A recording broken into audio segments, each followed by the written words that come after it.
Good morning, good afternoon, and good evening, YouTube. I finally found my black tie, and I'm also freezing cold, which is why I'm wearing this. Alright, before we begin, I'd like to start with a quick prayer.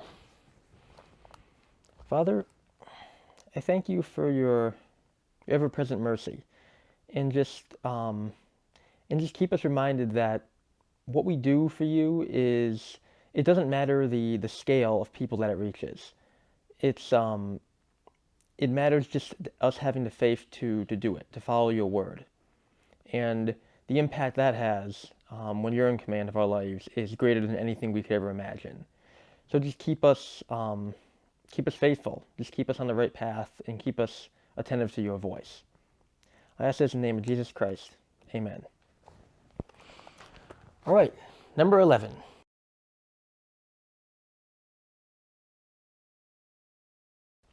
A false balance is abomination to the Lord, but a just weight is his delight. When pride cometh, then cometh shame, but with the lowly is wisdom. The integrity of the upright shall guide them, but the perverseness of transgressors shall destroy them. A false balance is an abomination to the Lord. He doesn't like when we try to fake things, when you try to fake, whatever aspect of your life for people, or just, he doesn't want us to just pray out of, tradition, or just out of, okay, he gets 15 minutes of my time when I wake up in the morning. He cares about, our integrity. He cares about actually our heart behind what we're doing, not our, our perfect consistency, or, making sure we have everything done to the letter of the law. Well, granted, we do follow his law the best we can, but he looks at our heart behind it, not the exact performance or what comes out of it. He also, it says repeatedly throughout the Bible that, the prideful are going to be destroyed. He doesn't like when we have pride in our own works and what we do. Because whenever we're prideful of our accomplishments, we forget that everything we have has been given to us by the Lord. And when we do that, we start forgetting him. We start to believe we're God. We start to believe we're the ones that are actually in command of everything, when we're not. Riches profit not in the day of wrath, but righteousness delivers from death. It doesn't matter how many riches you have. If there's a natural disaster or there's a problem that happens, death comes for us all equally. It doesn't matter how much money you have when you come down with a sickness. No amount of money can save a person's life if you're going to die. It's now, sure, there are treatments that cost a lot of money that some people can afford, but at the end of the day, you can't stave off death forever. No matter how much money you throw at the problem, if you're going to die, you're going to die. And all that's left is going to be between you and your sins and God. So if you don't have that figured out, it doesn't matter how many riches you have down here. It's all worthless. The righteousness of the perfect shall direct his way, but the wicked shall fall by his own wickedness. The righteousness of the upright shall deliver them, but transgressors shall be taken in their own naughtiness. If you're righteous, you'll stay on the right path. If you're wicked, you'll go further down the wicked path. It's just showing the curve of, it's not that if you're going up, you're going to stay continually going up on the same incline, or if you're going down, it's going to be the same. You're gonna fly upwards very fast, or you're gonna continue downwards even quicker. It's not that you can just stay, kind of wicked, or keep doing a few sins that aren't the best. It's going to gradually lead to more and greater wickedness. And you can't ignore that fact of keeping small sins in your life will lead to greater sins. But then at the same time, doing little things for God and trying to be righteous little by little will end up leading to greater righteousness. When a wicked man dies, his expectation shall perish, and the hope of an unjust man perishes. The righteous is delivered out of trouble, and the wicked cometh in his stead. A hypocrite with his mouth destroyeth his neighbor, but through knowledge shall the just be delivered. Again, going on the words of the tongue. Your tongue can destroy people. Your words, slander can actually destroy somebody. But through knowledge, you can be delivered. No matter how many, as it says, of the fiery darts that Satan throws at you, no matter how much Satan tries to attack you, how much he tries to slander your name, how much he tries to slander you and God, by keeping wisdom, by keeping knowledge, by keeping God in the forefront of your life, you can defend against it all. But you can't do it on your own. When it goes well with the righteous, the city rejoices. But when the wicked perish, there is shouting. When the righteous are leading, people are joyous. But when the wicked die, then are people joyous. In the same way, when the righteous die, that's when people mourn, and that's when people, go into despair. When the wicked are in command, that's when the people are in despair as well. By the blessing of the upright, the city is exalted, but is overthrown by the mouth of the wicked.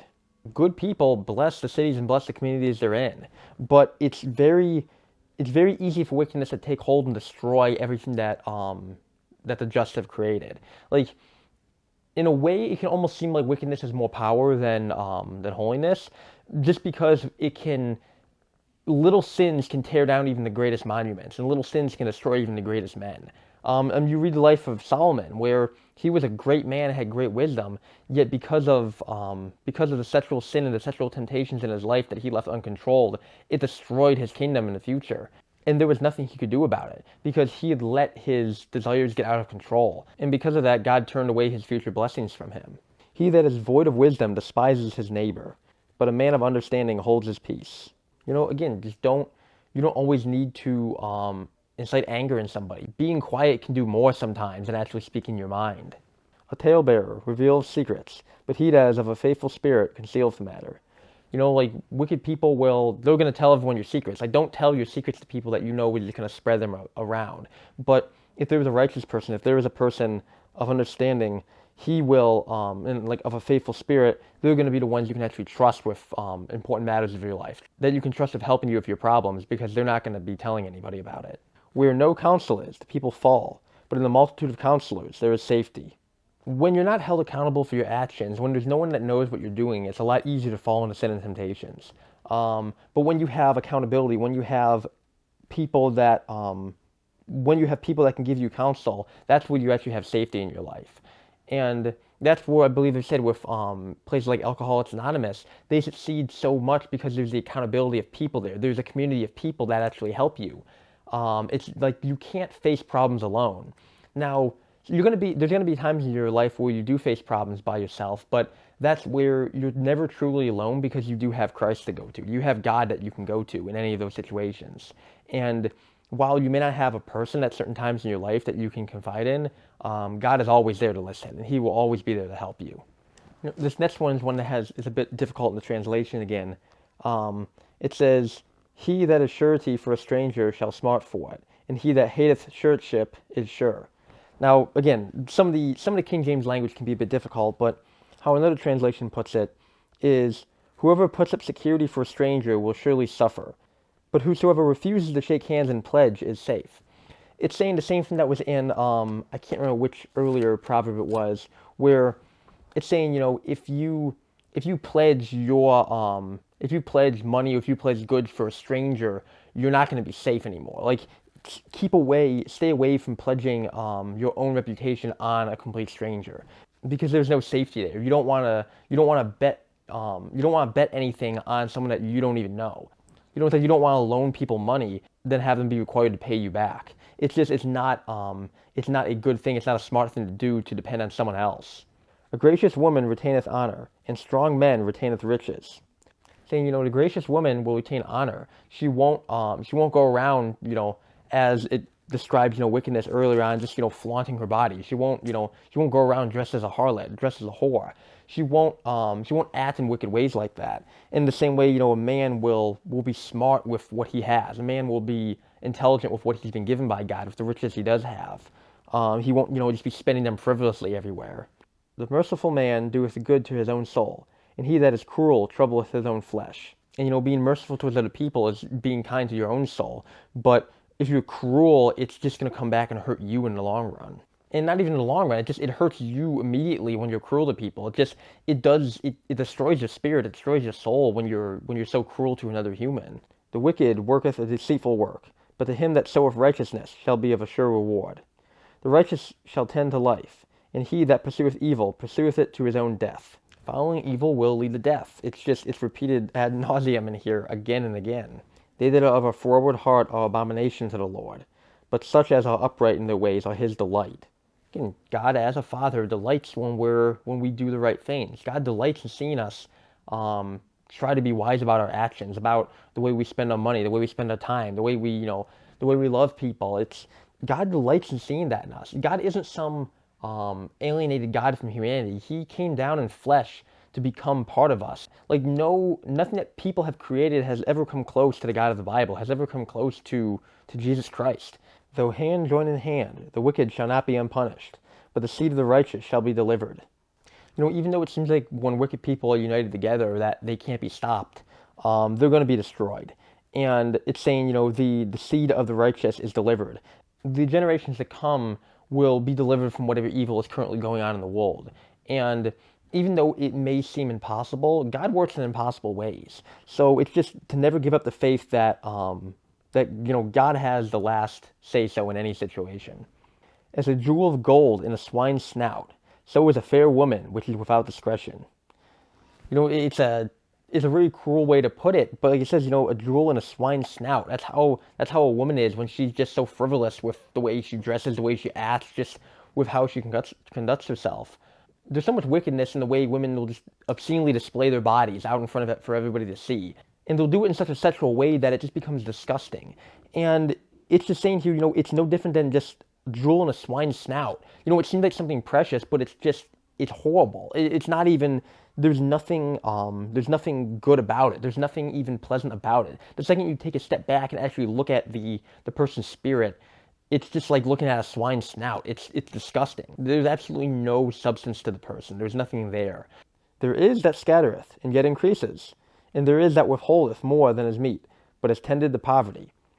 A lot of times, if you try to hold on to everything, if you try to hold on to all your wealth and everything you have, you're going to lose it all. But someone who's generous with giving to people, someone who's willing to help people who are actually in need, they're the ones that are actually saved in the end, because they'll have people that are willing to help them when they're in time of need. But if you're a Scrooge and you're never willing to do anything for anybody because you're so worried about losing the little bit that you have, when a day of adversity comes and when you run into trouble, there's going to be no hope for you. And you're going to lose it all then. The liberal soul shall be made fat, and he that watereth shall be watered also himself. He that withholdeth corn, the people shall curse him, but a blessing shall be upon the head of him that selleth it.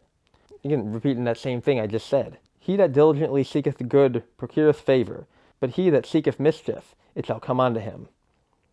Again, whatever you seek, you're going to find, whether it's good or whether it's evil. He that trusts in his riches shall fall, but the righteous shall flourish as a branch. He that troubleth his own house shall inherit the wind, and the fool shall be servant to the heart of the wise. If you trouble your own house, like it says, you're going to inherit the wind. You're going to inherit emptiness. There's going to be nothing for you. You're going to have nothing left to hold on to. The fruit of the righteous is a tree of life, and he that winneth souls is wise. Behold, the righteous shall be recompensed in the earth, much more the wicked and the sinner. Whatever you sow in life is what you're going to get back. If you sow wickedness, if you sow evil, that's what you're going to receive in the harvest time. It's not rocket science, and it's just the Proverbs keep repeating that again and again. It's whatever you put into life, whatever you're willing to give to people is what you're going to get back out of it. And that's all for number 11. So I hope you got something out of it. If there's anything you think I missed or you just had any questions, put them in the comments below. And Lord willingly, I'll see you all tomorrow.